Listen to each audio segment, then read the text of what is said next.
Então, quando alguém me diz, eu não creio na reencarnação, eu não creio na comunicação dos mortos, eu não creio, eu sorrio, porque ele está na Idade Média. Então, isso não tem valor. E Banerjee diz que não devemos nos preocupar, nem tentar levar o indivíduo a crer, deixar que ele aprenda com os netos. Há um segundo grupo, daqueles que dizem, a minha religião não fala sobre reencarnação. Nascer, viver, morrer, voltar ainda. Não, elas não falam. E então, nós ficamos a contemplar e perguntamos, a que religião você está ligado? Ao cristianismo. Eu sou católico, eu sou protestante, eu sou ortodoxo grego, armênio, russo e etc. Mas no Evangelho, na Bíblia, não fala sobre reencarnação. E nós perguntamos, você já leu mesmo a Bíblia? Várias vezes. E já leu o Evangelho? Sim, várias vezes. Mas leu e não entendeu. Porque tem lá um lugar em que um doutor da lei de nome Nicodemos foi visitar Jesus. E nessa visita ele começa o diálogo de uma forma sui generis. Senhor, eu sei que tu vens de Deus, porque ninguém faz o que tu fazes se Deus não estiver com ele. O que é necessário fazer para entrar no reino dos céus? E Jesus redargui, nascer de novo. E aquele homem tem um choque, mas como pode um homem que já é velho entrar no ventre de sua mãe para nascer de novo? E Jesus explica, o que é da água é água, o que é do espírito é espírito. O vento sopra e tu não sabes de onde vem nem para onde vai. Assim é todo aquele que nasce do Espírito. É necessário nascer outra vez. É talvez no Evangelho a declaração mais clara a respeito da reencarnação. É necessário nascer da água. E os cristãos que se originaram dos contactos com o Mestre encontraram uma forma de justificar. Estabeleceram que o batismo por imersão, por aspersão, é exatamente o renascimento. Porque João o Batista, primo de Jesus em 2º grau, batizava as pessoas no Rio Jordão. Mas era um batismo especial. A pessoa se arrependia de seus pecados, fazia uma confissão pública, mudava de nome e então era batizado. Era uma forma simbólica de nascer novamente, até mudava de nome. Mas quando nós vemos hoje batizar um canhão, batizar um submarino, batizar um jumento e etc., onde a ligação? Mas será que o batismo é exatamente isto? Jesus, de uma sabedoria incomum, teve a ocasião de dizer, eu tenho muita coisa para vos dizer, mas vós não me podeis entender. Então eu vou mandar o Consolador, o Espírito de verdade, para que fique convosco, para que repita as minhas lições e vos diga coisas novas. Durante muito tempo eu fiquei pensando nesta promessa de Jesus. 14, 16, 18, 25, 26. Quais eram as coisas novas que nós não podíamos entender? Essa é uma delas. Nascer da água. Tudo que existe nasceu da água. Toda a vida, nas suas mais variadas expressões, nasceu da água do mar, golpeando a rocha e estabelecendo os organismos unicelulares, pluricelulares, aqueles mais complexos que se transformaram na flora submarina, mais tarde na fauna, e invadiram a Terra para poder apresentar as várias espécies de vida animal e de vida vegetal. Vamos então raciocinar juntos. É necessário nascer da água. A concepção da vida é um fenômeno aquoso. No momento da coabitação, quando vem o êxtase, o espermatozoide percorre a trompa de Falópio e vai fecundar o óvulo, que se encontra nidado. Ele penetra no óvulo. O espermatozoide é uma gota d'água, um pouco gelatinosa. E o óvulo é uma outra gota d'água gelatinosa. Quando ele penetra, aquele óvulo se transforma num ovo, sobe na direção do útero e se implanta no útero, absorvendo líquido amniótico. Portanto, tudo água. E quando nós chegamos à idade adulta, o nosso corpo tem 68% de água, 31% de sais minerais e 1% de uma substância desconhecida. Nascer de novo é ter um novo corpo, é ressuscitar na matéria, enquanto que a outra é a ressurreição do Espírito. Então, Jesus ressuscitou dos mortos. E João Batista é a ressurreição do profeta Elias em corpo material. Mas o Evangelho repete muitíssimas vezes. Jesus viajava na direção de Jerusalém, quando subitamente os discípulos perguntaram: Senhor, a Bíblia diz que para que venha o Messias, é necessário que antes venha o Elias. E Jesus respondeu: mas o Elias que havia de vir já veio. É este que aí está. E entre parênteses está escrito: e todos entenderam que ele se referia a João Batista. Ora, João Batista havia morrido fazia pouco.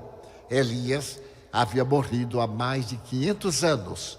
Para que Elias fosse João Batista, nós temos a reencarnação.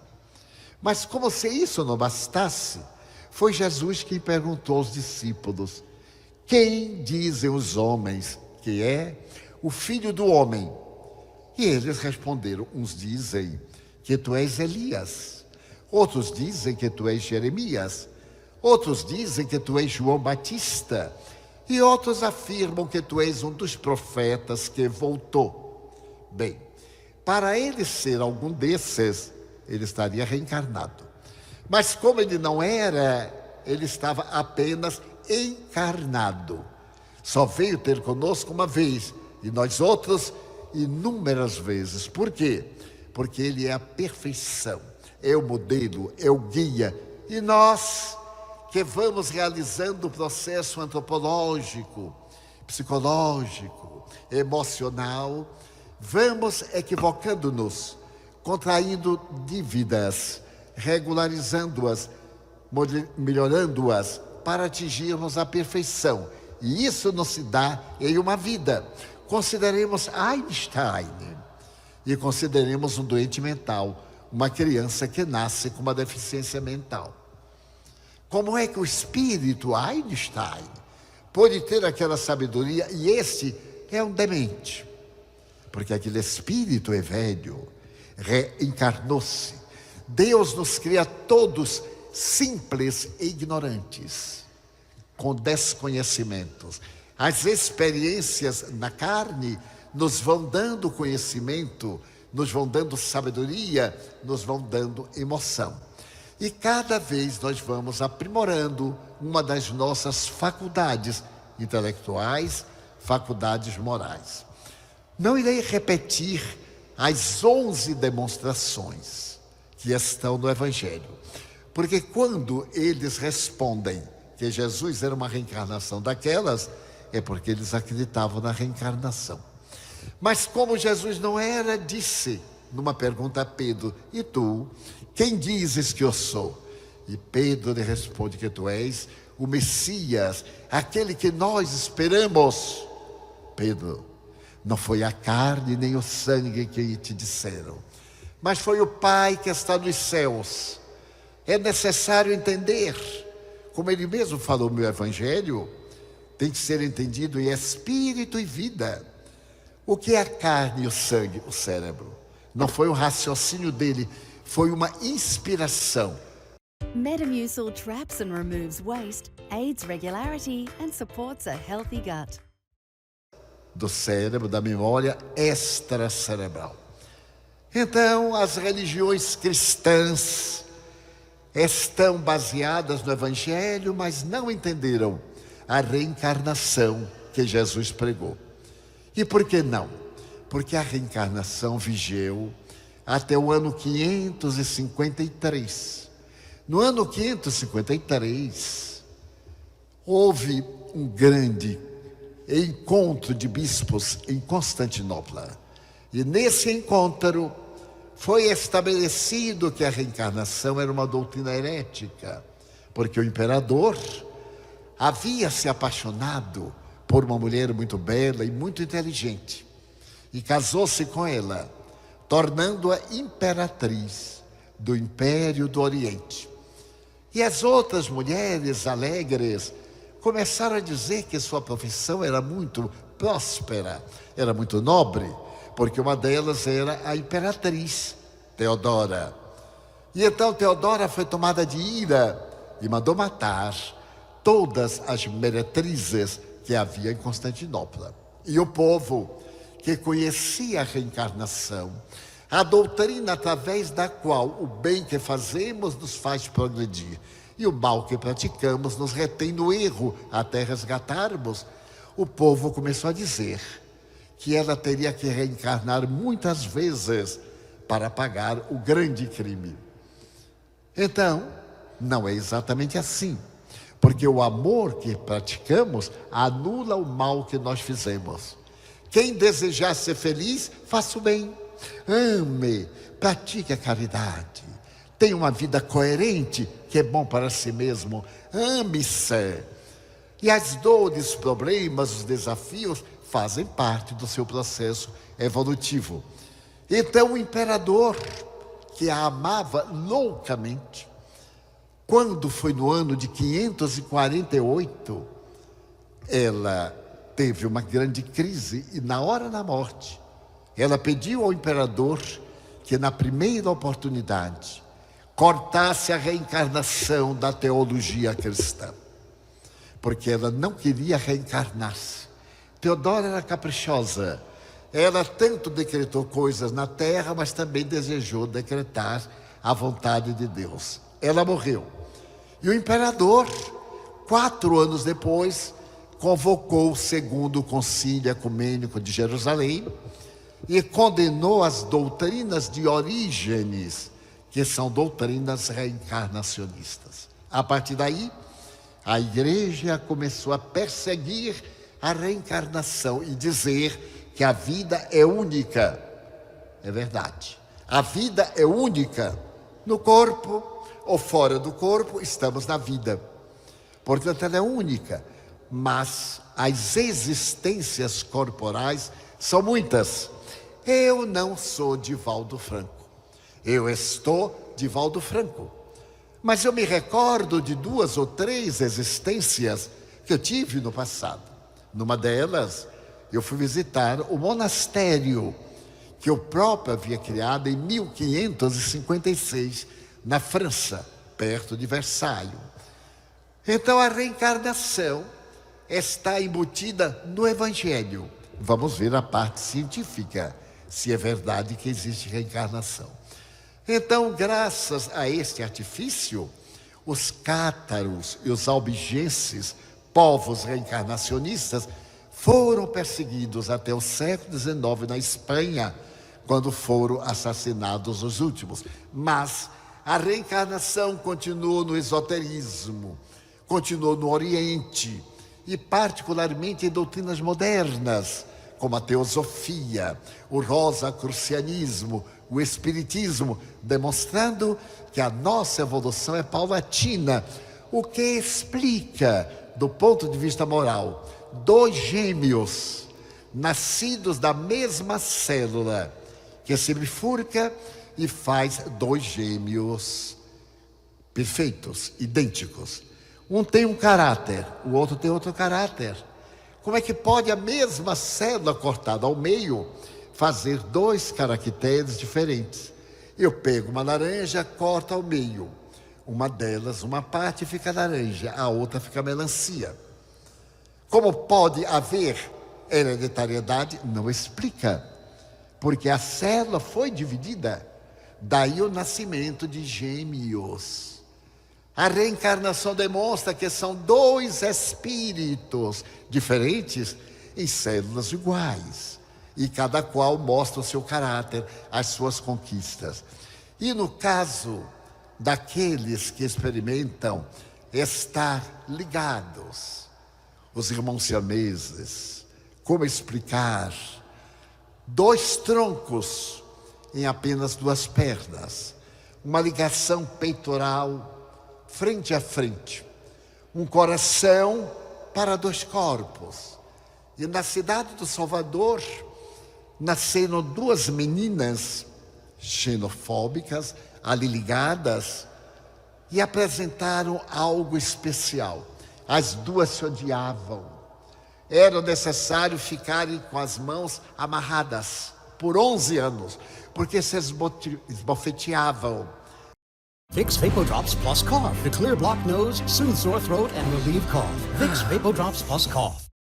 E quando não, batiam a cabeça uma na outra. Uma rogava praga à outra. Uma adoecia e logo depois a outra. Porque o aparelho intestinal era único. O digestivo era duplo. E terminava num tubo só. E o que foi pior? Uma delas contraiu aos 12 anos de idade uma pneumonia. E a outra voltou-se e esmurrava. Miserável. Tu vais me matar. Porque quando tu morras, eu vou morrer também. E de fato, quando uma morreu, imediatamente a outra morreu. Como explicar esta lucidez, essa diferença de caráter, no mesmo tronco genético? Qual seria a hereditariedade? Do corpo ou da energia pensante que ali estava? Então nós vamos ver, por que a diferença de destinos? Porque uns nascem no catre da miséria e outros no palácio de Buckingham. Porque uns, tudo que tocam vira ouro, e outros, todo ouro que toca vira ferrugem. Porque alguns desfrutam de tanta comodidade e são desonestos, e outros honestos, coerentes, vivem numa miséria perturbadora. São fenômenos da história da reencarnação. Então, no segundo item, que é exatamente este item, de minha religião não fala porque foi proibida no ano 552. Quem duvidar, pode consultar a Wikipédia, o Google, porque agora a gente não consulta mais a biblioteca. Já tem esses dois mecanismos que salvam a pátria. Então, a reencarnação, do ponto de vista religioso, está na boca de Cristo, de Krishna, de Mahoma e de todos os grandes pensadores do passado que foram mensageiros de Jesus para anunciar a nova era. Mas tem aqueles, terceiro grupo, que acreditam na reencarnação, mas é uma crença frouxa, sem estrutura. Muitos espíritas, muitos teosofistas, muitos rosacrucianistas, porque quando lhes acontece alguma coisa, eles perguntam: como é que Deus fez isto comigo? Eu tenho visto com frades espíritas, morre o filho, e eles: mas Divaldo, por que Deus fez isto comigo? Eu digo: meu irmão, não foi com você. Em cada segundo na Terra, morrem 7.000 pessoas. E um dia a pessoa é nossa. Por que só tem que morrer o parente do outro e não meu parente? Então pense, o outro também raciocina dessa forma. Ah, mas Deus eu podia levar meu filho. Mas por que não? Porque era meu filho. Não, você está enganado. Tanto não era que não ficou. Deus lhe emprestou para você trabalhar como quem cuida de uma pedra preciosa. Ele veio aqui para realizar um objetivo, para não ter a vida vazia. Então vale o período da sua convivência. Eu tive uma irmã. Nossa família eram 13 irmãos. Era um laboratório de química humana. E a minha irmã era hidrocéfala. Meus pais lhe teriam dado hereditariedade, mas notemos bem. Ela é minha irmã número 7, porque lá em casa nós éramos tantos que minha mãe numerou para facilitar, porque às vezes ela esquecia o nome, aí chamava 8, 12, 13, e Margarida, minha irmã, era número 6. Só crescia a cabeça, o corpinho entanguido, podia-se ver os ossos através do couro cabeludo. Por que ela nasceu assim? Para que ela nasceu assim? Porque ela nunca falou, nunca raciocinou, nunca escutou, nunca ouviu. Então era aquele monstro, aquela aberração. Por quê? Se dirá, não, Deus castigando os pais. Ué, como é que eu castigo uma pessoa batendo noutra? De maneira nenhuma. É que ela era uma ex-suicida. Atirou-se sob as rodas, talvez, de uma locomotiva e esmigalhou a cabeça, o crânio.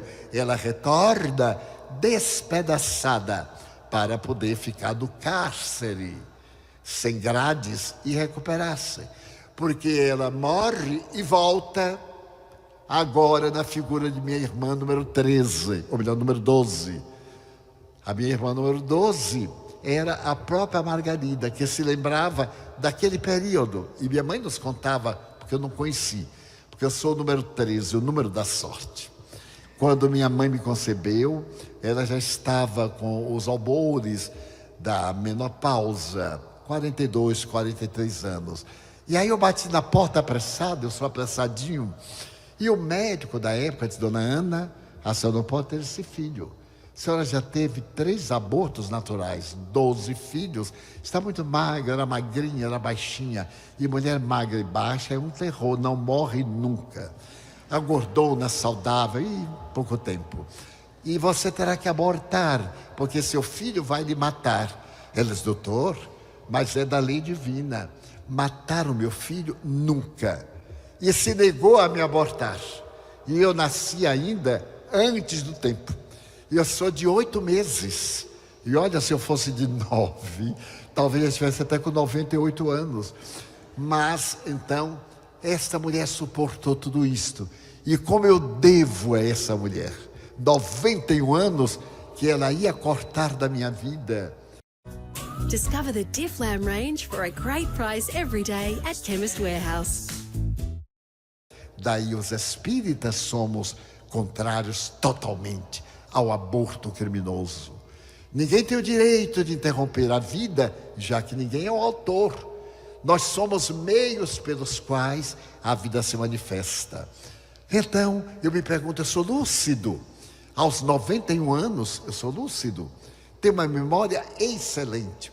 O primo Alzheimer já tentou chegar perto de mim. Eu disse para ele, calma, vá atrás de uma cabeça preguiçosa. A minha é muito ativa. E então aqui estou aos 91 anos, graças ao estoicismo daquela mulher a quem amo infinitamente. Mas eu pergunto, por que minha irmã não teve esse mérito? Porque meus outros irmãos preferiram determinadas profissões manuais e eu preferi estudar. Eu preferi a carreira de professor primário, aliás, uma das melhores carreiras no Brasil, porque ganha tão pouco que morre a fome. E então a carreira é muito limitada. Então, desta forma, a reencarnação explica os enigmas da existência humana, as mortes coletivas. Isto que houve no país no começo do ano, em Brumadinho, e antes. É a lei da reencarnação, nasce, vive, morre, renasce, para poder viver. Isto é a lei. Bom, então, muitos indivíduos ficam lamentando. Como? É porque ele não tem certeza da reencarnação. Quando minha mãe estava morrendo, nos meus braços, ela disse, naquele momento de um coma, ela melhorou e disse, Di, meu filho, eu vou voltar para falar com você. Seus irmãos, seu pai estão aqui. Uma irmã minha suicida está me dizendo, Di, venha mãe, coçar a minha cabeça. Eu não aguento mais sofrer. Minha mãe suicidou-se 33 anos antes da morte de minha mãe. e esperou que o coração materno fosse arrancada das regiões dolorosas dos espíritos maus que a perseguiam. Então a reencarnação deve ser considerada como lei.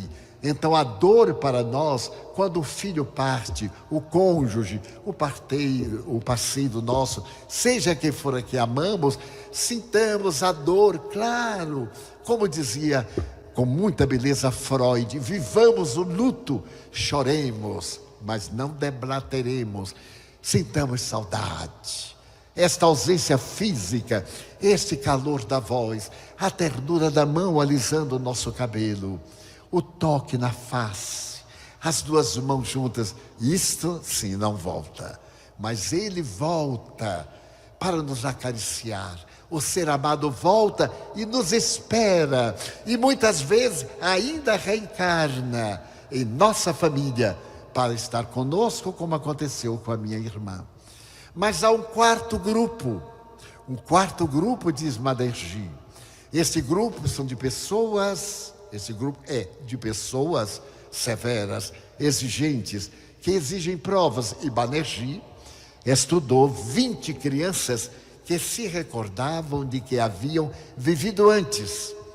A minha irmã, que se suicidou, ela o fez no dia 11 de novembro de 1939.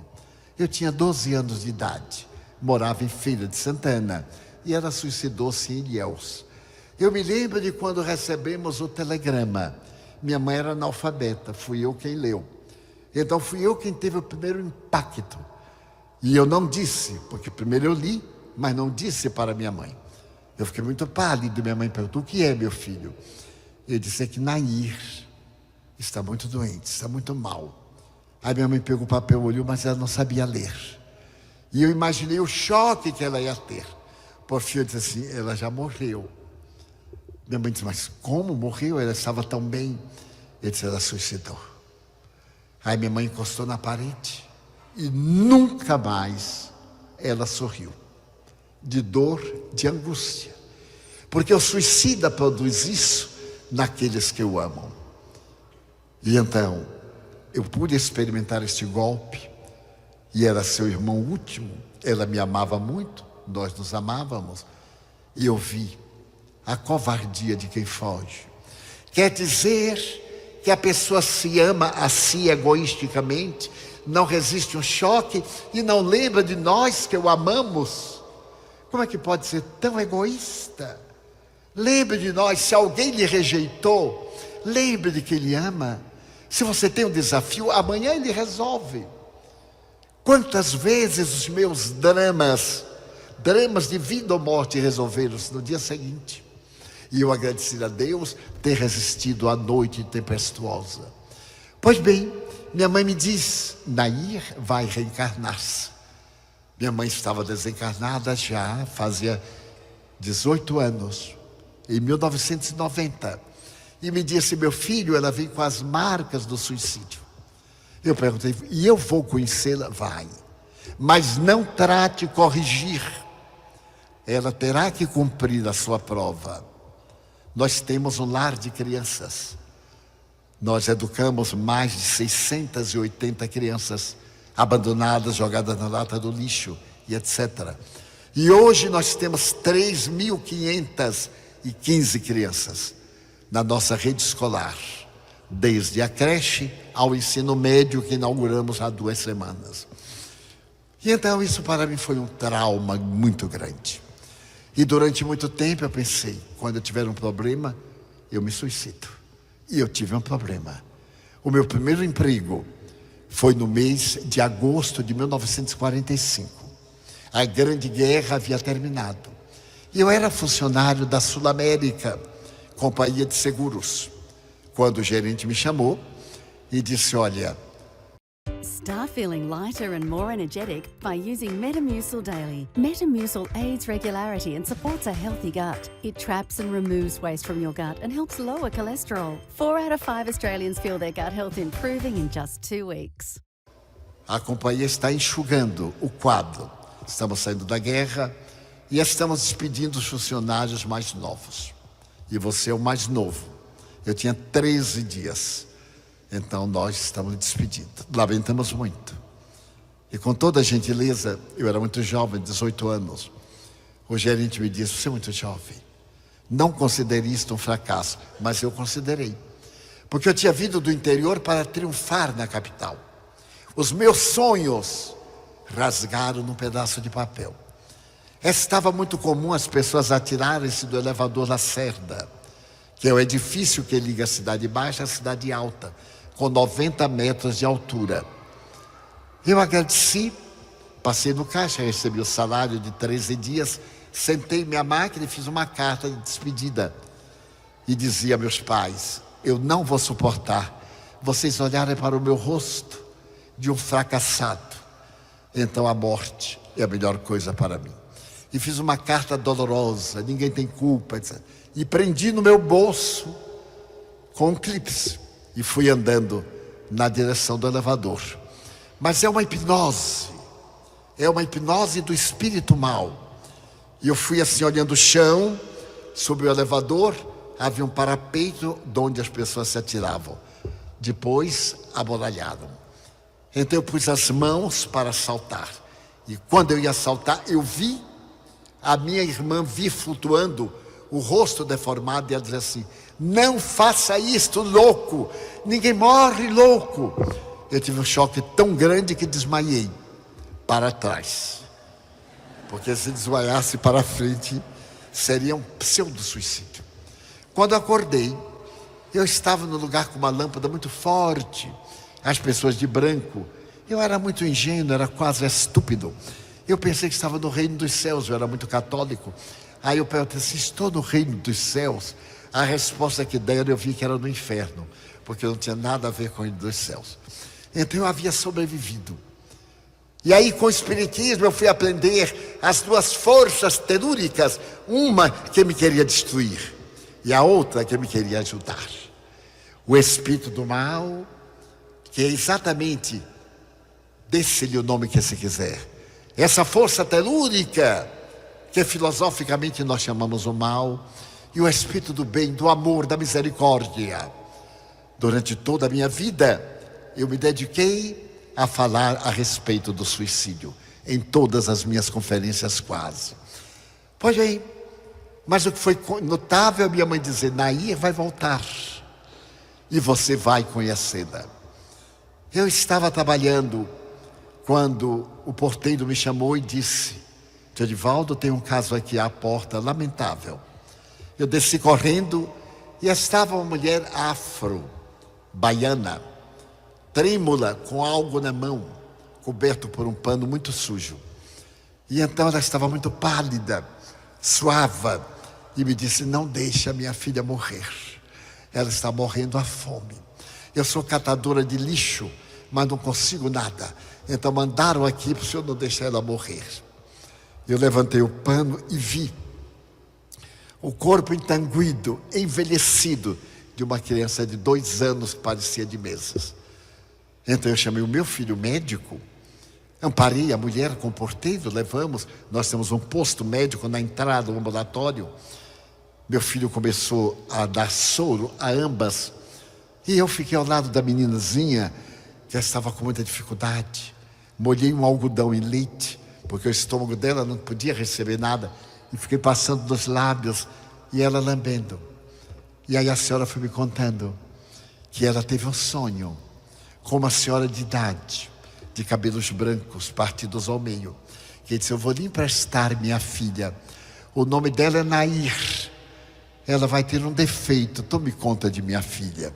Eu não tive dúvida que era minha mãe.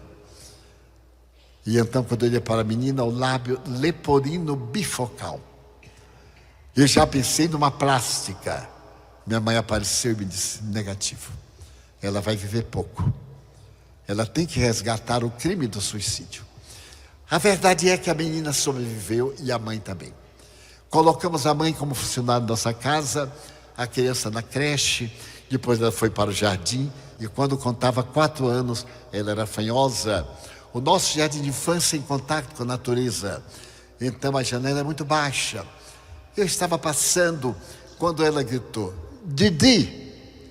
Didi era como minha irmã me chamava. a única pessoa no globo que um dia me chamou Didi. Todo mundo chama Di, tio Di, e etc. Eu então parei estupefacto. Olhei para trás e ela estava na janela. Didi, venha me pegar. Eu vim e digo assim, mas eu sou Di.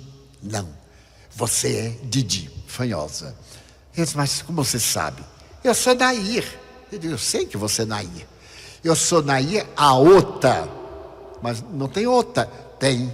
Eu sou a outra. Então eu carreguei-a, muito emocionado. E disse assim, por que você me chamou Didi? Porque eu sempre lhe chamo Didi, não é? Eu disse, é minha filha. Aí eu me sentei à porta do grupo juvenil e acarinhei-a. Fiquei olhando a misericórdia de Deus. Daí a 2 anos, ela estava no meu colo, passava a mão no meu rosto e dizia assim, Didi, eu sonhei que eu vou morrer. Eu vou morrer? Eu digo, vai, minha filha, todos nós vamos morrer. Mas eu vou morrer logo. Eu digo, vai morrer logo.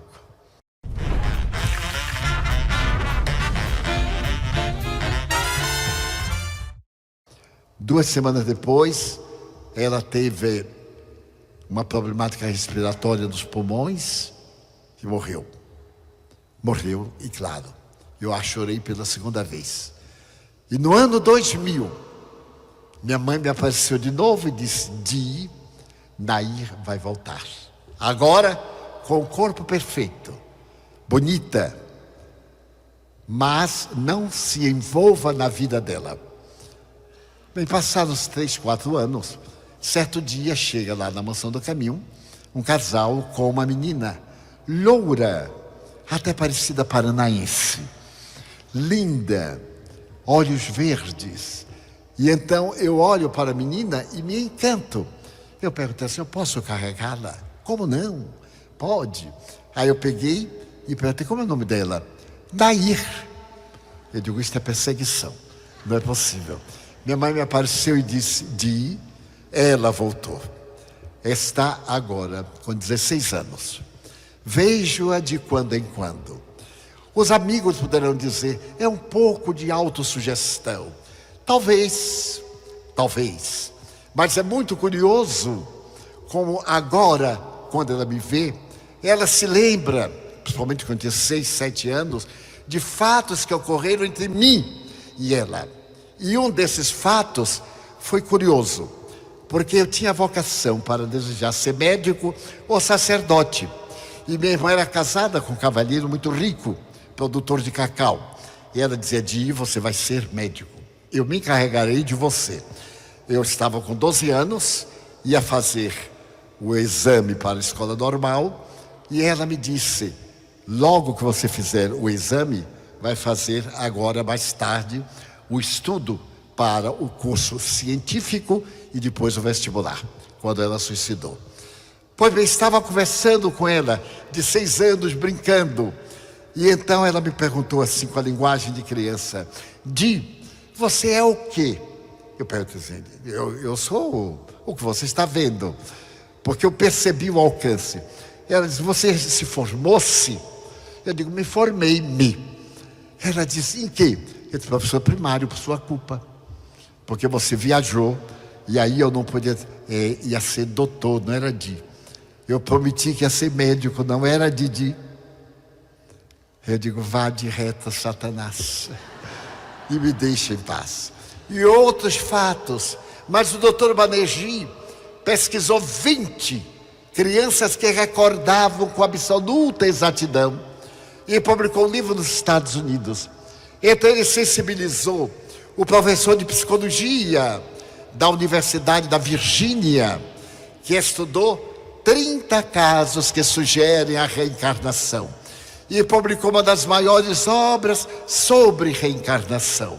E hoje, na Universidade da Virgínia, o Dr. Tack, que o substitui, está com 20 mil casos de reencarnação ali expostos para análise e pesquisa.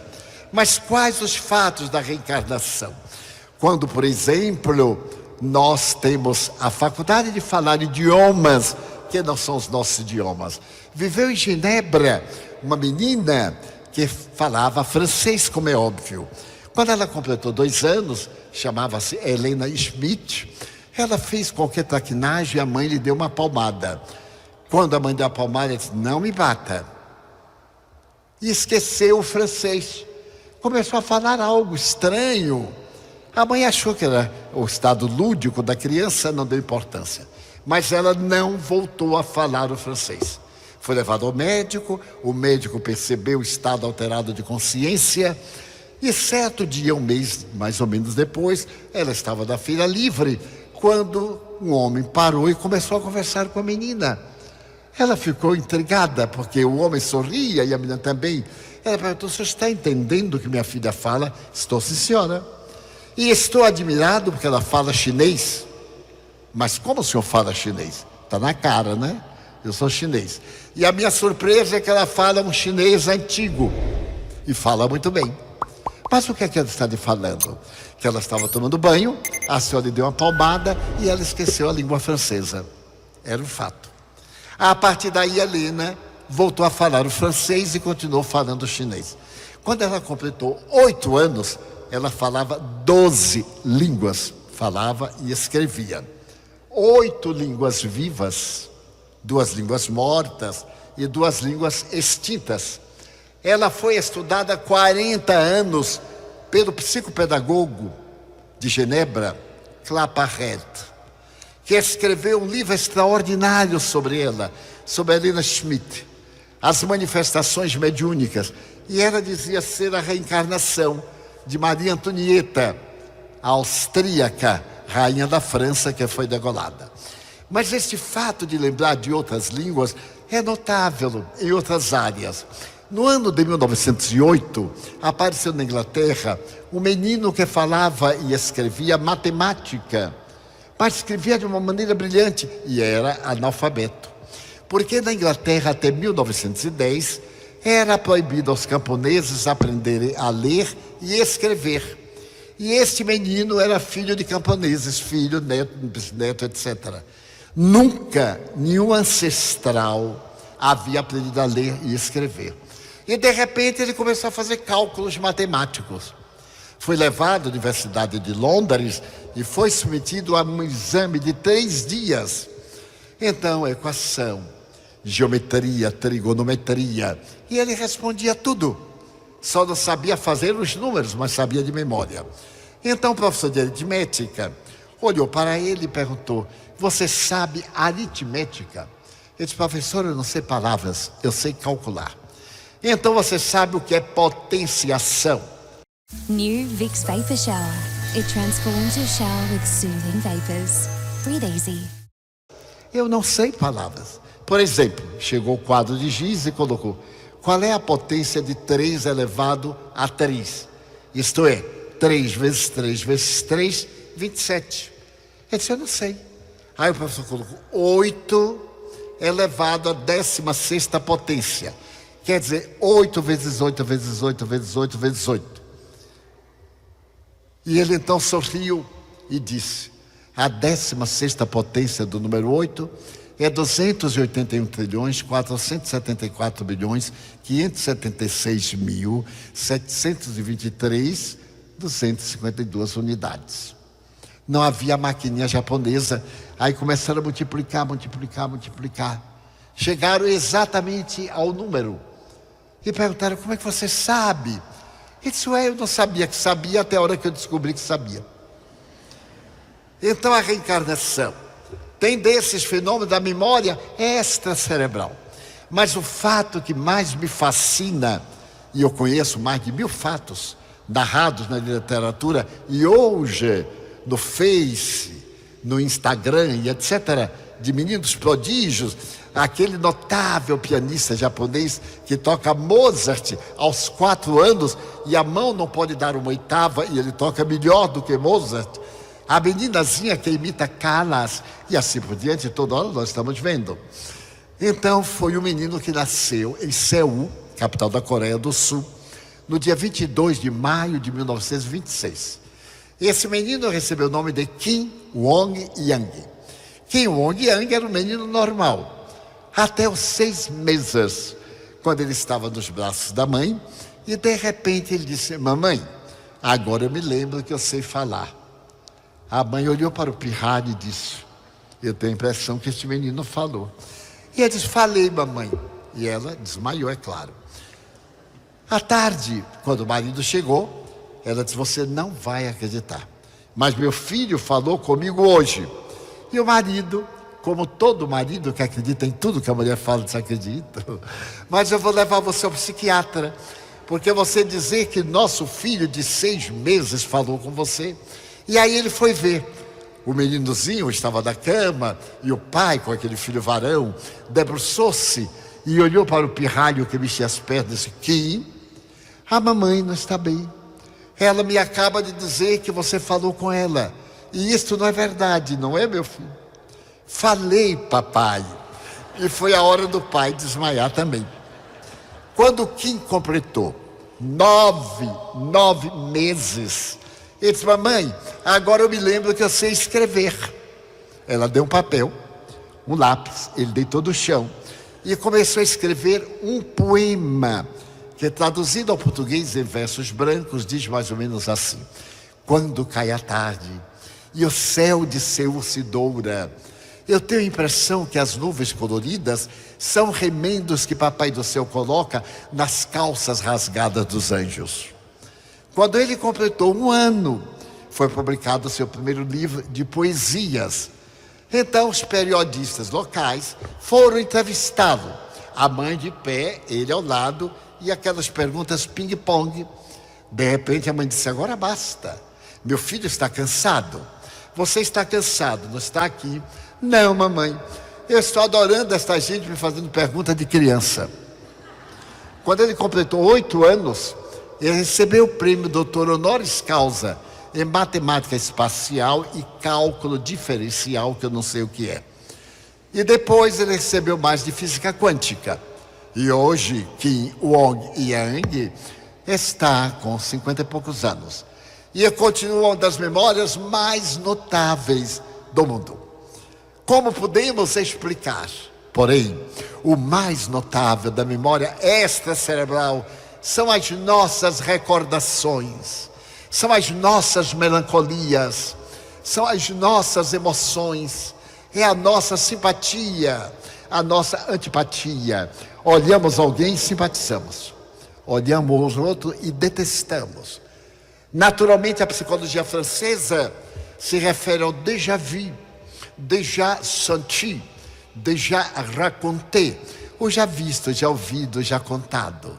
O próprio Carl Gustav Jung, toda vez que ele viajava de trem para a Itália, saindo de Zurique, ele sabia a cidade para onde ia, como era, e descrevia antes.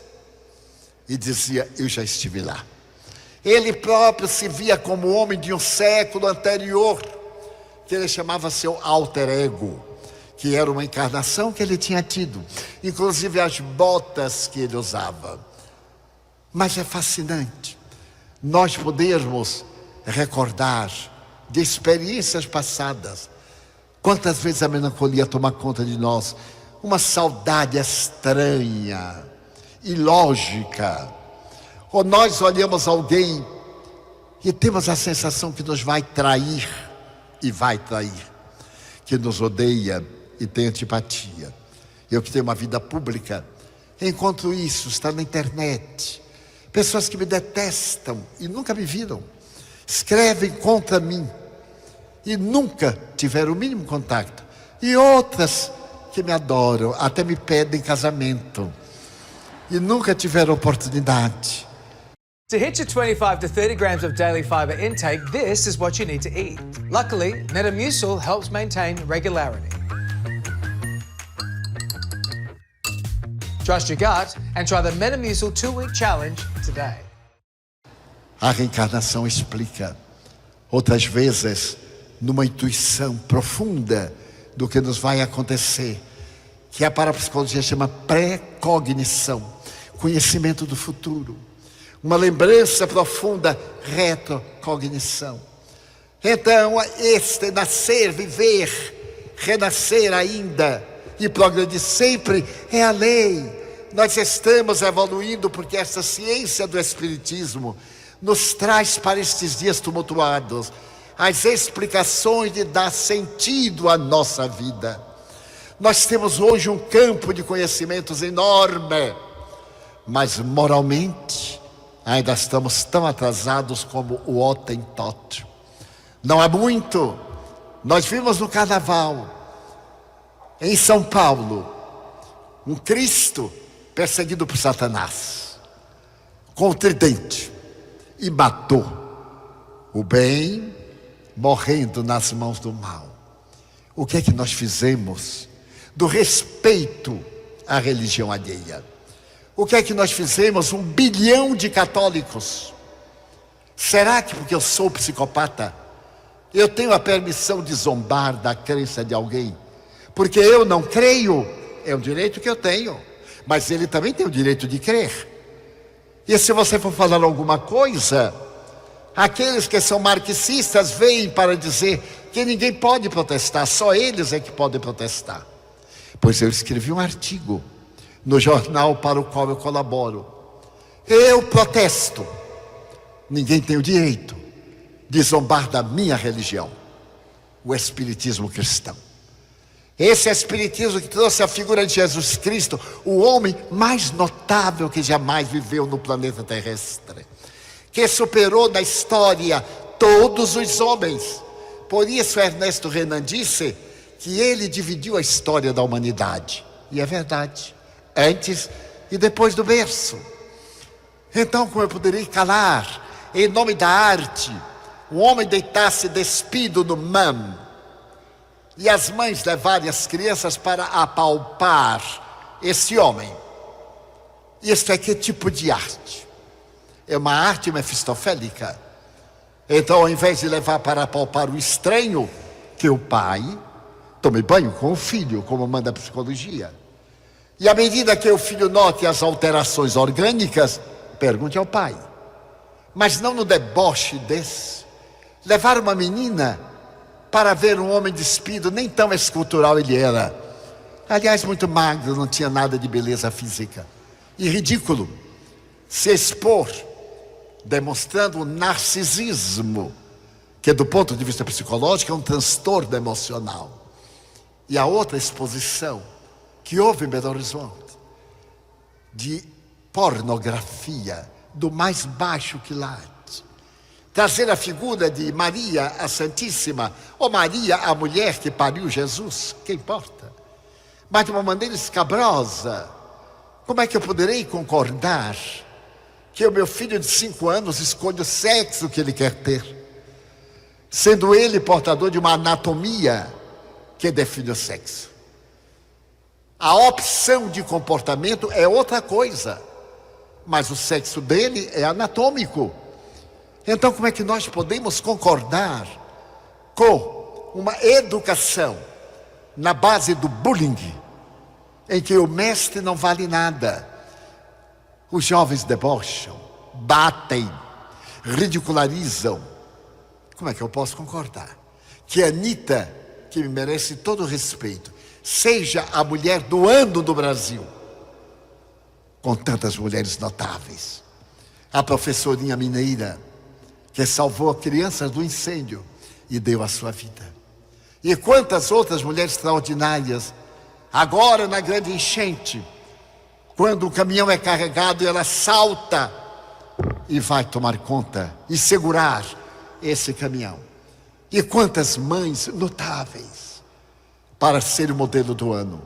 Por que então escolher uma jovem que é bela, que tem o corpo siliconado, para servir a mulher do ano? O que é que fez? Cantou? Mas eu também canto. Todo mundo canta, mas não encanta.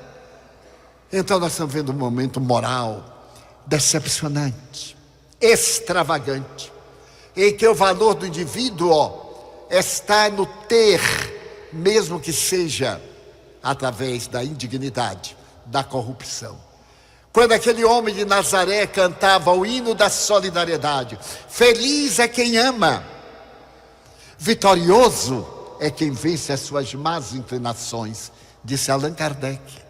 Verdadeiramente herói é aquele que consegue atravessar o oceano dos problemas sem macular-se. Então todos nós estamos vivendo dias muito complexos. A depressão toma conta do mundo. Eu vou citar algumas estatísticas. Cada ano nos Estados Unidos da América do Norte, nos últimos 10 anos, 3 milhões de depressivos. Mas como? No país mais rico do mundo, por que a depressão? Porque um astro que acaba de ganhar o Oscar suicida-se. Ele tem tudo, mas tem a vida vazia. Ready to take you there. The all-new GLC.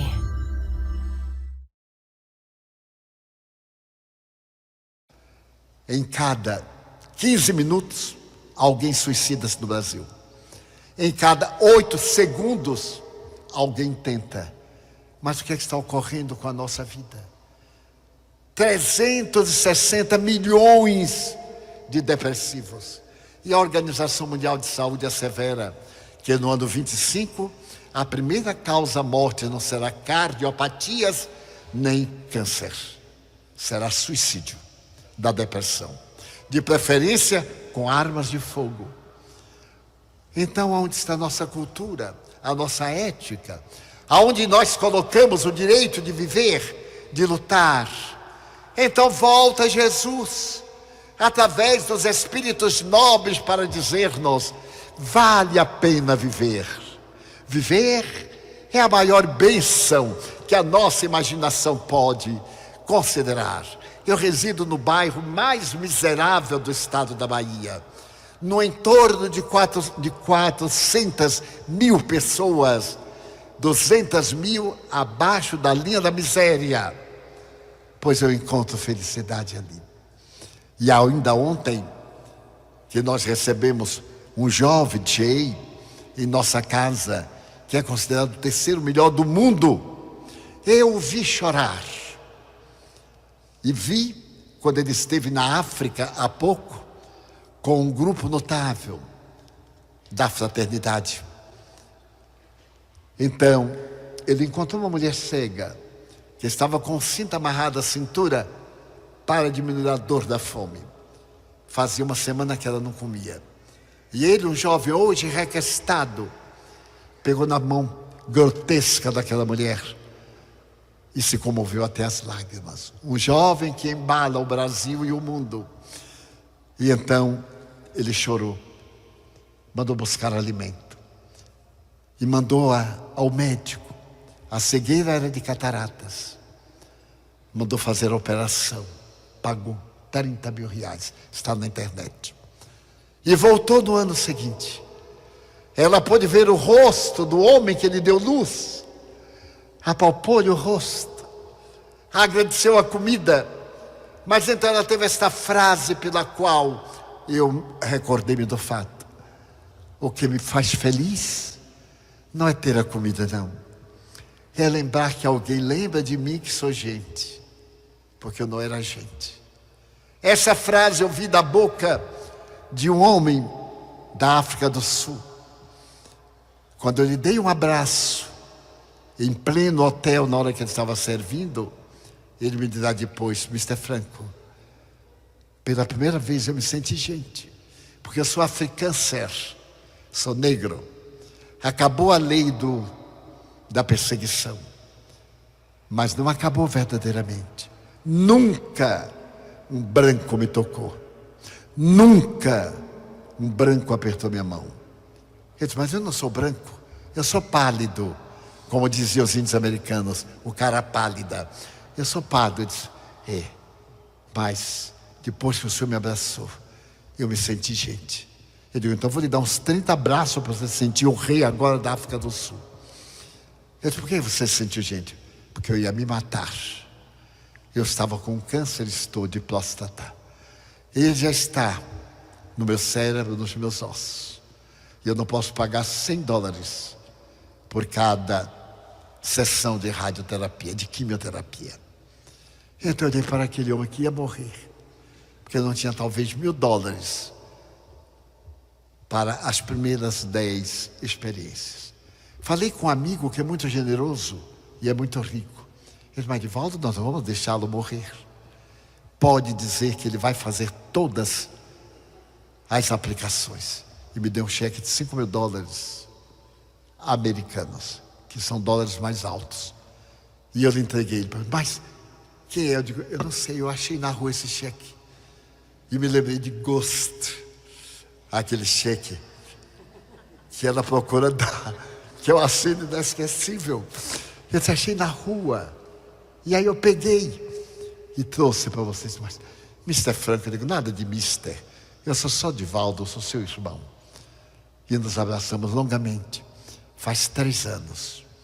Ele me escreveu em janeiro último. Está quase totalmente, a matriz cancerígena está superada. O câncer cerebral, a sequela está diminuída. Os ossos ainda estão precisando de cuidados.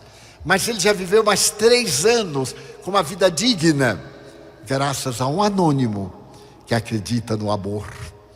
Graças a alguém que mantém uma obra assistencial grandiosa. Graças a alguém como este jovem cantor, que era materialista e perguntava por que Deus deixa esta gente comendo bolacha de barro. Bolacha de barro. Mas depois que a mulher disse, e ela acrescentou: oh, Deus existe. Ele que frequentou a universidade se converteu com essas palavras dela: Deus existe. E ele disse: é verdade. E Deus me usou para ajudá-la. Então a minha mensagem, a mensagem que a Federação Espírita do Paraná está nos dando, naquela frase do nascer, viver, morrer, renascer ainda, isto é a lei, é a frase de um mundo novo. Para nós nos darmos as mãos, acabarmos com este mundo de decadência. Se nós não podemos mudar o mundo, mudemo-nos. Eu mudo para melhor, você muda para melhor, e o mundo se torna melhor. Então está no momento de nós construirmos uma nova sociedade, de dizermos às pessoas: olá, de sorrirmos, de darmos a mão, de termos um gesto de ternura, de plantar uma árvore. E já que vamos plantar uma árvore, que ela seja frutífera. Está no momento de cantarmos o amor de Cristo e de agradecer tudo que a vida nos deu, que a vida nos dá, e nós não valorizamos.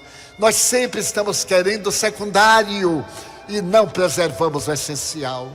Margarida Lopes de Almeida, a poetisa declamadora quatrocentona de São Paulo, dizia: eu tenho tudo para agradecer e nada para pedir.